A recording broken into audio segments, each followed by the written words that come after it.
Nkwaniriza nate gwe mukwano gwaffe atugoberera updates. President w'eggwanga erya Uganda, His Excellency President Yoweri Kaguta Museveni yeebaziza President wa Russia, President Vladimir Putin okuba nga yadonatingidde ebyokulwanyisa awamu ne equipments ebiri mu ssente ezisoba mu miliyoni 53 eza $, era omukulu yabiwadde eggwanga lino erya Uganda. President Museveni yeebazizza President wa Russia n'agamba nti ekikolwa kino kyongera okuba nga kiraga obwasseruganda wakati w'eggwanga erya Uganda n'eggwanga erya Russia.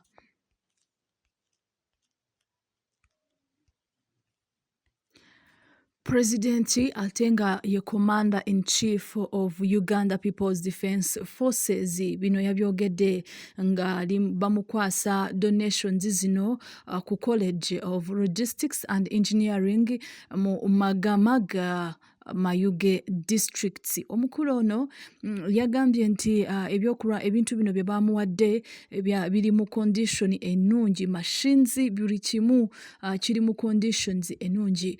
Omukulu President Museveni yagenze maaso n'okubanga agamba nti bino bijja kuyamba amagye g'eggwanga erya Uganda aga UPDF mu bintu bye bakola eby'enjawulo, naddala okusima emyala n'ebintu ebirala. Era omukulu yagambye nti bino bijja kubanga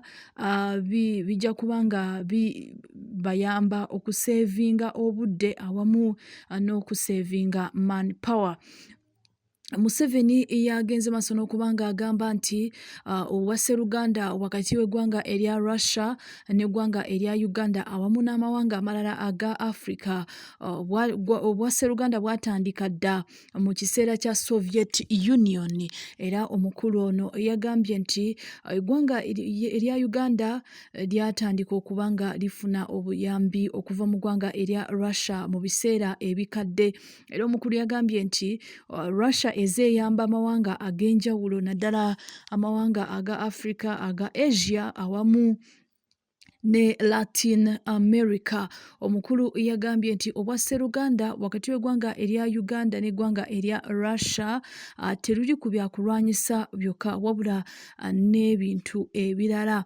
President yasiimye President w'eggwanga erya Russia Vladimir Putin okubanga asigadde akyagenda maaso n'okuyamba eggwanga lino erya Uganda. Era yasabye ebintu bye baayogerako ebirala, yasabye abakulembeze wano mu ggwanga erya Uganda okubanga bagenda maaso n'okubanga babiteeka mu nkola.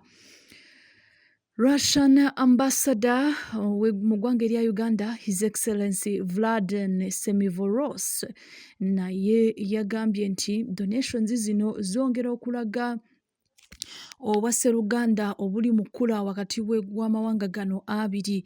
Omukulu yagambye nti we have witnessed impressive dynamics in our cooperation which has evolved into a multifaceted partnership. The cordial relationship between our heads of state remains a driving force in strengthening Russia-Uganda interaction. Era omukulu yagambye nti abakulembeze bano ababiri, President Yoweri Kaguta Museveni ne President Vladimir Putin, baasisinkana 2023 mu lukuŋŋaana olwa Russia Africa Summit. Era kino kyayongera okulaga obwasseruganda ne kyongera okuba nga kinyweza olwasseruganda wakati w'amawanga gano abiri ne Uganda okuba nga bagirecognizinga nga partner mu BRICS. Kino kyayongera okuba nga kikulaakulanya eggwanga erya Uganda mu busuubuzi, investment awamu ne industrial cooperation. Omukulu ambassador yagambye nti projects eziri mugenda maaso bazaawuddemu mu phases ez'enjawulo.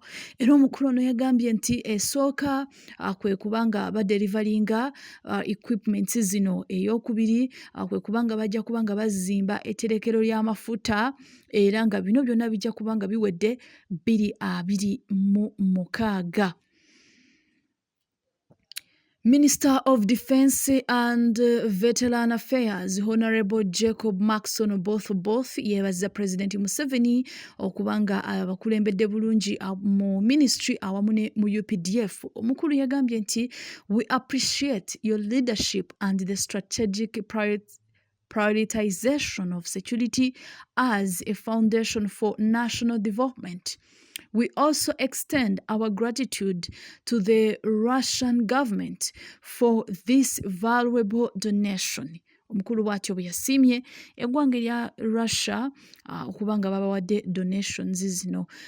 Omukulu nga representing Chief of Defence Forces General Muhoozi Kainerugaba, Commander Land Force Lieutenant General Kayanja Muhanga naye yalabize okusiima eri gavumenti y'eggwanga erya Russia okubanga ya contributing eggwanga lino erya Uganda. Omukulu yagambye nti this assistance represents a commitment to peace and stability.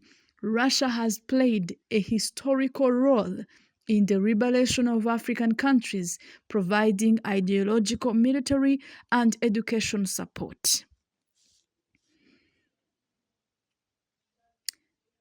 Ku mukolo guno abajaasi ba Russia 10 baweereddwa medals eza National Independence Diamond Jubilee Medal mu kubanga babasiima okunyweza owa Sseruganda wakati w'eggwanga erya Uganda n'eggwanga erya Russia.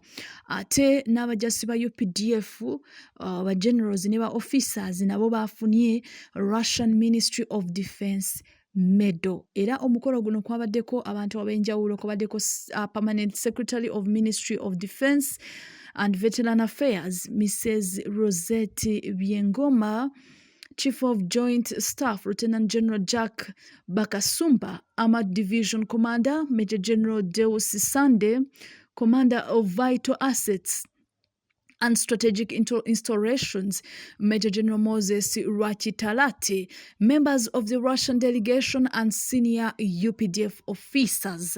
Bano bona babaddeyo ku mukolo guno era nga gwagenze maaso bulungi. Stay tuned and don't forget to subscribe.